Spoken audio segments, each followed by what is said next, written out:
Muy bien, vamos a iniciar. Hoy vamos a ir al primer libro de Samuel, ahí en el capítulo 7. Y vamos a ver, ya estamos viendo cómo fue la historia del pueblo de Israel, cómo pasaron jueces, cómo el pueblo la regaba y se apartaba de Dios y cómo Dios los volvía a bendecir y les llamaba la atención y era un ciclo. Y bueno, ahorita vamos a ver Ebenezer. Hasta aquí nos ha ayudado el Señor, hasta aquí. Y está basado aquí en el capítulo 7 del primer libro de Samuel, versos 1 al 14. Estamos tomando esto para el mensaje. Todos tenemos, a veces identificamos lugares de batalla en nuestra vida, momentos donde pensamos que no íbamos a salir adelante. Y esto debe de ser algo que debemos de traer siempre presente. Sí, a veces no nos queremos acordar del pasado, dependiendo ahí cómo haya sido, pero saber de dónde nos sacó el Señor. Y esos lugares donde batallamos, pudo haber sido un tiempo o un periodo de enfermedad, una crisis económica, una caída espiritual, un problema en la familia, una temporada de ansiedad o de dolor. Sin embargo, voltea a tu lado y si es tu familia, dile: aquí estamos. Aquí estamos. Pasamos muchas, pero aquí estamos. El pueblo de Israel también pasó por una temporada oscura.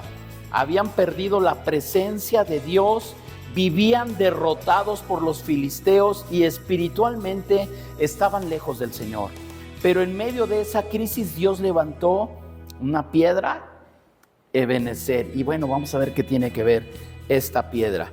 Dice ahí en el verso 12, Samuel tomó una piedra y dijo: hasta aquí el Señor nos ha ayudado. Esta piedra no era una piedra para adorarla, era un recordatorio visible de la fidelidad invisible de Dios. Hoy Dios quiere levantar Ebenezer en nuestra vida, un memorial de que Él sigue siendo fiel. Él sigue siendo fiel, Él sigue haciendo milagros, Él sigue mostrándose a su pueblo. Entonces, bueno, ¿en qué condición estaba Israel?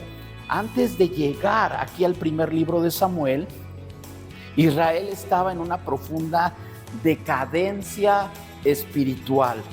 Habían perdido el temor de Dios. ¿Se acuerdan ahí lo que pasó si ya seguiste las lecturas, lo que pasó con los hijos del sacerdote Elí, Ofni y Finés? Corrompieron el sacerdocio. Dice en el capítulo 2, verso 12, pero los hijos de Elí eran unos sinvergüenzas que no tenían respeto por el Señor. Su padre, Elí, tenía que hacer sacrificios y todo para tratar de sanar todas las fechorías que hacían sus hijos. Pero dice ahí que eran unos sinvergüenzas. El arca fue tomada por los filisteos. Israel creyó que podía usar el arca como un amuleto religioso. Dice en el capítulo 4 y verso 5, entonces trajeron el arca del pacto del Señor. Pero Dios no respalda una religión vacía. Israel fue derrotado y el arca fue capturada. Eso que representaba la presencia gloriosa de Dios fue corrompido y fue capturado. Entonces el pueblo entra en un periodo de quebranto. Después de años de opresión, finalmente Israel reconoce su necesidad de Dice ya en el verso 2 de este capítulo 7, durante este tiempo todos los israelitas se lamentaron porque parecía que el Señor los había abandonado. Sufrían una tristeza profunda. Y aquí aparece entonces Samuel como profeta, juez y guía espiritual. ¿Se acuerdan que habíamos hablado de Ana? Bueno, pues Samuel es su hijo y aquí él ejerce como profeta, juez y guía espiritual. Samuel llama al pueblo a un arrepentimiento genuino. Todo esto fue lo que pasó. Estaba Israel en un tiempo de decadencia espiritual, se habían apartado. Entonces, vamos a ir directamente al punto 1. Antes de levantar una piedra, Dios quebranta el corazón. Dice en el verso 3 de este capítulo 7, entonces Samuel le dijo a todo el pueblo de Israel: si de todo corazón desean volver al Señor, desháganse de sus dioses ajenos y de las imágenes de Astoret, dediquen su corazón al Señor y obedézcanlo solamente a Él. Entonces Él lo rescatará de los filisteos. Israel quería ayuda de Dios, pero primero necesitaban una limpieza espiritual. Entonces, muchas veces, para que Dios obre, di conmigo, primero debe haber limpieza. Queremos que Dios haga algo en nuestra vida. Yo creo que todos queremos que Dios haga algo, pero necesita haber una limpieza. Y aquí Samuel les dijo: hey, tienen que deshacerse de sus dioses. ¿Cómo quieres que Dios te ayude si sigues en lo que te hizo alejarte de Dios? Si sigues en tu mismo estilo de vida que no agrada a Dios. Estaban adorando a otros dioses. Entonces no puede haber victoria sin un arrepentimiento genuino. Dios no solamente quería cambiar sus circunstancias, quería cambiar sus corazones. Quería cambiar sus corazones. De ahí inicia el cambio. Queremos ver cambios exteriores, tiene que empezar desde nuestro interior. Allí empieza el cambio, en nuestro corazón. Y si es limpio nuestro corazón, entonces las circunstancias a nuestro alrededor cambian. Muchas veces queremos que Dios cambie la crisis, nuestras finanzas, los problemas que hay en la familia o incluso en nuestro servicio a Dios, en el ministerio. Pero lo primero que Él quiere transformar es eso que hay en tu corazón. Realmente que tu corazón sea como un altar de adoración para Él. La restauración entonces comienza cuando dejamos de justificar el pecado y volvemos nuestra vista directamente hacia el Señor. La restauración comienza. Nuestra vida ha sido cuando nos alejamos de Dios, y en este caso, como estaba el pueblo de Israel, que estaban alejados y con otros dioses, necesitaban ser restaurados. O sea, tú no puedes llegar de una vida de desobediencia y nada más decir: ya, Señor, ya. No. Llegas, sí, es el primer paso, pero empieza una restauración en ti que revele que realmente ha habido un cambio. No puedes estar igual. Hay un cambio. La restauración comienza cuando dejamos de justificar el pecado y volvemos completamente al Señor.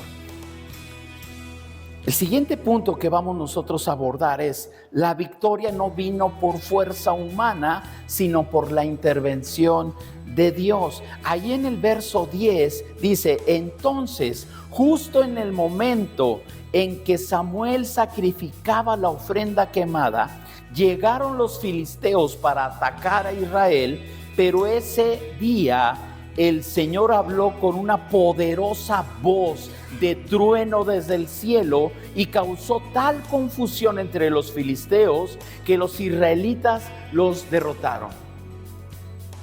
Un estruendo, un trueno tan fuerte que dice que fuera la voz de Dios, y causó esa confusión de tal manera que los israelitas derrotaron a los filisteos. Israel estaba en un momento vulnerable. Realmente Israel no tenía ninguna ventaja militar sobre los filisteos. No tenían la fuerza suficiente, pero tenían algo mejor: la presencia de Dios. Mira, a veces te vas a comparar con tus circunstancias o con tu prueba. Y puede ser tu problema tan grande, pero nada se puede comparar a la presencia de Dios en tu vida. Nada. Israel tenía la presencia de Dios. Entonces, cuando Dios pelea por ti, el enemigo se confunde, se desorienta y puede ser vencido. Pero necesitamos saber que Dios pelea esa batalla. No es que tú digas, ahora sí, ya estoy listo, ya entrené. No, ya te rendiste a Dios, ya reconociste quién es Dios en tu vida. Entonces puedes disfrutar esa victoria. Dice en Éxodo 14:14, el Señor mismo peleará por ustedes, solo quédense tranquilos. Y miren, ejercer la fe, cuando he hablado de esto, el estar tranquilos, el estar pacientes, no es no hacer nada, sino que tu confianza esté al 100% depositada en Dios. Entonces estamos tranquilos. Pero tú tienes que hacerlo, tú tienes que confiar, tú tienes que decidir, yo he puesto mi confianza en Dios, por lo tanto, estoy tranquilo. Hay batallas emocionales, espirituales, familiares, todas estas no se vencen con nuestras capacidades o nuestros talentos, se vencen con la dependencia de Dios. Y a veces decimos, miren, cuando hay, sobre todo en lo emocional o en lo sentimental, no, es que, ¿cómo le hago? Yo no puedo con esto. Y es verdad, tú no puedes. Y no puedes porque has intentado hacerlo tú solo, así no se puede. Pero si tú dependes de Dios, todo lo puedo en Cristo. Todo. Para Dios no hay nada imposible. ¿Para quién? Para Él. Y yo creo en Él. Yo creo en Él. Entonces ahí está nuestra confianza. Lo que Israel no pudo hacer en años, Dios lo hizo en un momento. A veces llevamos ya batallando con alguna cuestión en nuestra vida por mucho tiempo y mira, Dios lo puede arreglar así, pero deposita tu confianza en Él. Israel llevaba ya tiempo en ciclos viciosos. Ahora sí creo, ahora no, ahora tengo otros dioses ajenos, ahora hay pecado. Y así estaba. Y Dios en un momento puede poner orden. Ahora, el siguiente punto es ebenecer. ¿Qué significa ebenecer? Hasta aquí nos ayudó Jehová, hasta aquí nos ayudó el Señor. Dice el verso 12, luego Samuel tomó una piedra grande y la colocó entre las ciudades de Mizpa y Gesana. La llamó Ebenezer, que significa la piedra de ayuda, porque dijo, hasta aquí el Señor nos ha ayudado. Entonces, esta piedra que él puso, lo primero que representa es un memorial para que Israel no olvide quién le dio la victoria. A veces, y digo a veces porque no tendría que ser necesario, nos hace falta algo que nos recuerde. Hay que acordarnos porque de repente sí, ya vas por la vida ya victorioso, pero tienes que recordar quién te dio la victoria. Entonces sirve de memorial, sirve de testimonio. Las futuras generaciones preguntarán, oye, ¿y esa piedra? Eso es un testimonio para que otros sepan qué sucedió allí. Sirve también de gratitud. Samuel reconoció que todo había sido por la gracia de Dios. Sirve también como un principio espiritual. El enemigo quiere que olvides lo que Dios ya hizo por ti. ¿Qué ha hecho Dios por ti? El enemigo quiere que ya se te olvide. Y por eso les dije hace un momento, no perdamos esa capacidad de asombro ante la grandeza de Dios, ante los milagros de Dios.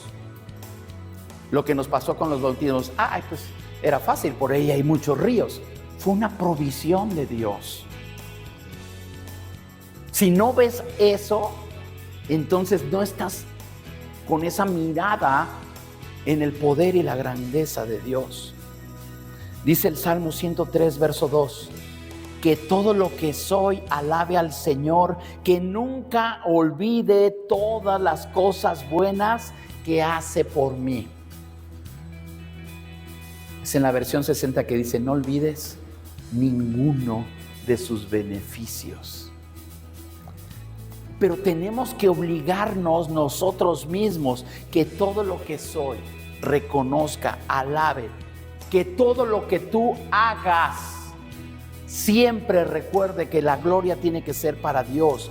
Todos necesitamos levantar un ebenecer espiritual, un testimonio, un recuerdo, memoria en nuestra oración, momentos de gratitud, porque cuando recuerdas lo que Dios hizo ayer, tu fe te fortalece para el mañana. Sabemos, el mismo Dios, a mí me emociona mucho esto porque hoy en día tenemos tantas cosas, pero estamos acostumbrados a ella. Cuando Dios en el Antiguo Testamento o en el caso de Moisés, que simplemente delante del mar Dios abre el mar en dos, dices, wow.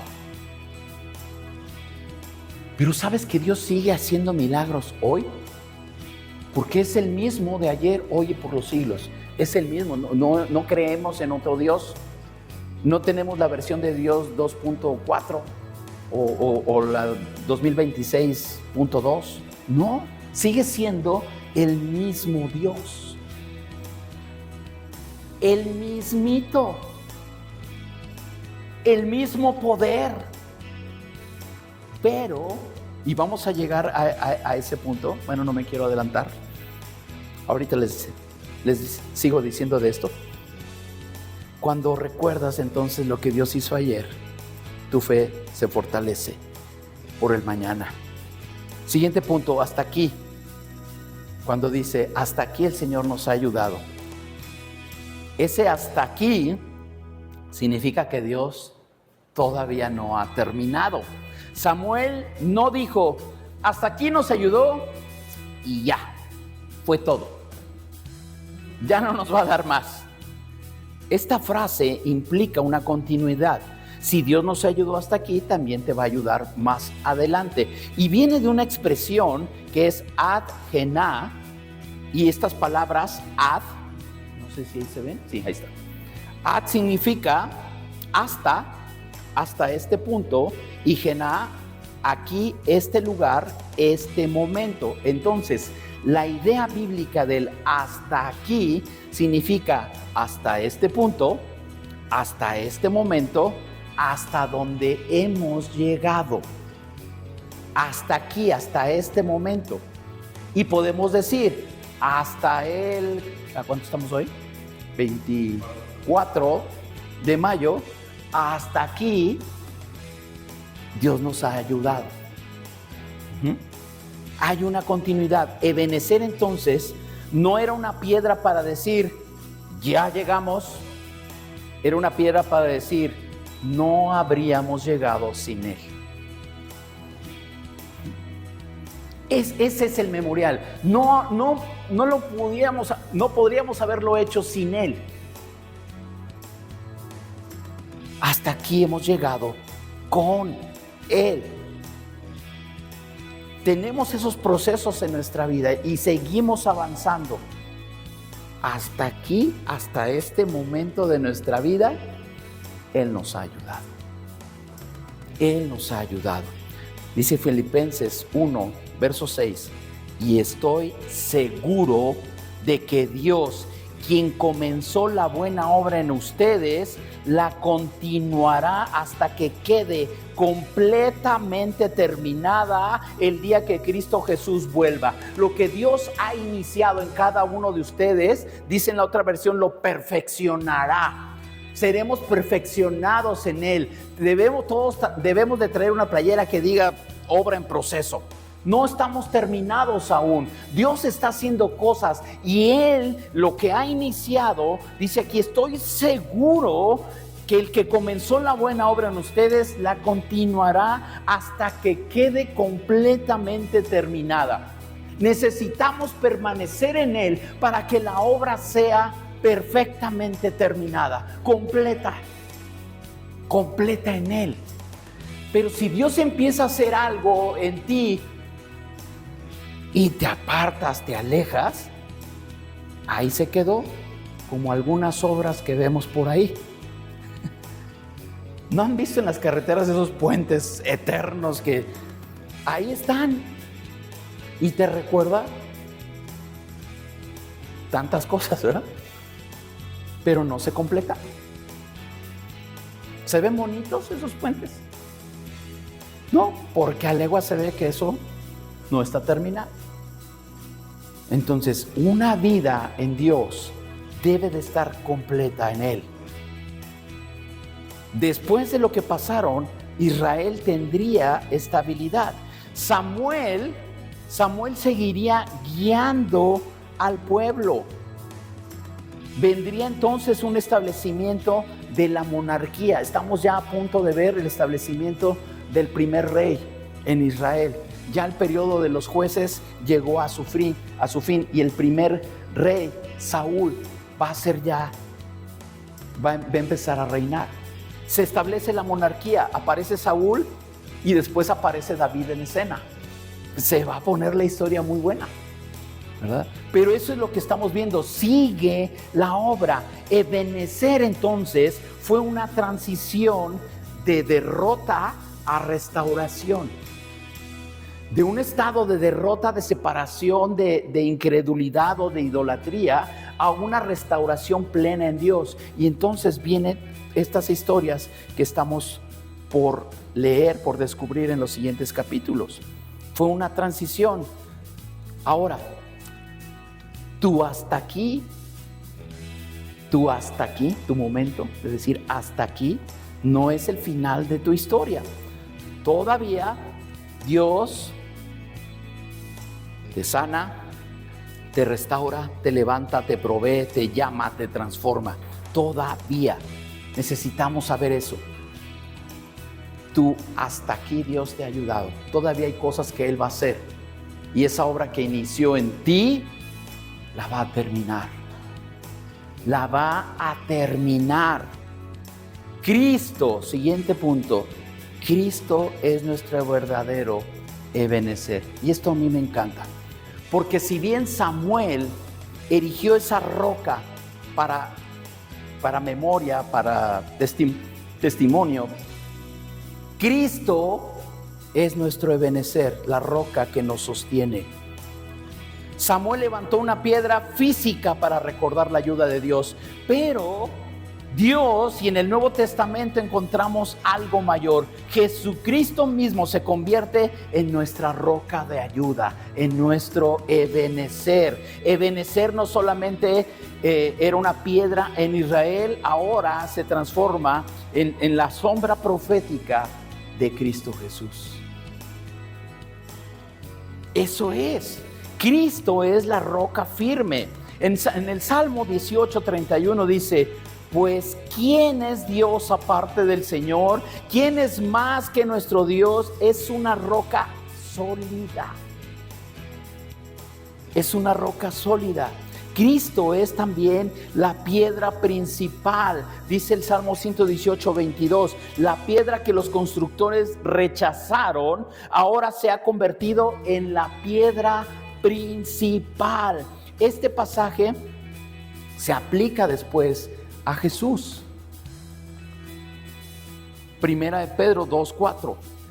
Ahora ustedes se acercan a Cristo, quien es la piedra viva principal del templo de Dios. La gente lo rechazó, pero Dios lo eligió para darle gran honra.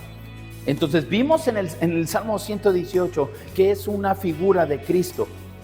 Ahí dice en el Salmo, la piedra que desecharon. Jesús fue rechazado, y dice aquí en la primera carta de Pedro, dice: Él es la piedra viva, la gente lo rechazó, pero Dios lo eligió para darle gran honra. Él es la piedra principal. Cristo es la roca espiritual que acompaña a su pueblo. Pablo hace una declaración impresionante acerca de Israel en el desierto, allí en la primera carta a los Corintios, capítulo 10 y verso 4. Y todos bebieron de la misma agua espiritual, pues bebieron de la roca espiritual que viajaba con ellos, y esa roca era Cristo.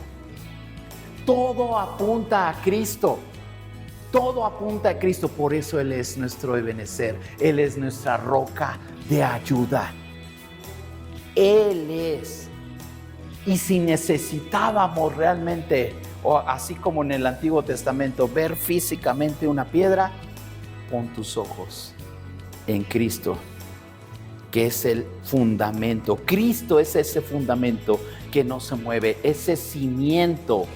Dice en Mateo 7:24, Jesús dijo: todo el que escucha mi enseñanza y la sigue es sabio, como la persona que construye su casa sobre una roca sólida.